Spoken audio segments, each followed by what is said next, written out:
करण्याचं काम डॉक्टर कोल्हे साहेब करणार आहे। त्या तीच खऱ्या अर्थाने महात्मा ज्योतिबा फुलेंना आणि क्रांतिज्योती सावित्रीबाई फुलेंना आदरांजली ठरेल। मी डॉक्टर कोल्हे साहेबांना हे वाचन करा अशी विनंती करतो। धन्यवाद।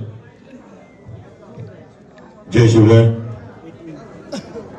महात्मा ज्योतिबा फुले यांच्या शेतकऱ्याचा आसूड याच्या उपोद्घातात ते त्यांनी लिखाण केले, त्याची फक्त सुरुवात आपल्यासाठी वाचन करतोय।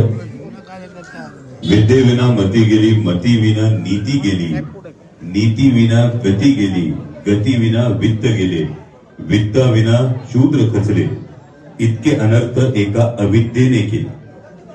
उद्देश शूद्र शेतकरी हल्ली इतक्या दैन्यवान्या स्थितीस येऊन पोहोचल्याची धर्म व राज्य संबंधी अनेक कारण आहेत।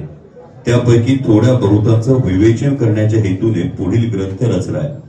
महात्मा फुले शेतकऱ्यांच्या आसूड मध्ये 1883 मध्ये जे लिहितात हे स्वतंत्र भारतातल्या शेतकऱ्यांचं दुर्दैव आहे की 2024 साली सुद्धा 1883 साली इंग्रजांच्या जुलमी राजवटीत असताना शेतकऱ्यांच्या आसूड मध्ये महात्मा फुलेंनी जे लिहिलंय या संदर्भातलं वास्तव आजही आपल्याला कांदा उत्पादक शेतकरी असेल, कापूस उत्पादक शेतकरी असेल, सोयाबीन उत्पादक शेतकरी असेल, दूध उत्पादक शेतकरी असेल, या प्रत्येकाच्या बाबतीत आजही हेच वास्तव पाहायला मिळतं। आणि त्यामुळेच पुन्हा हा जो शेतकऱ्याचा आसूड आहे हा राज्य व्यवस्था कोणतीही असो, परकीय असो किंवा स्वकीय असो, हा शेतकऱ्याचा आसूड शेतकऱ्यांच्या भल्यासाठी उचलला गेला पाहिजे।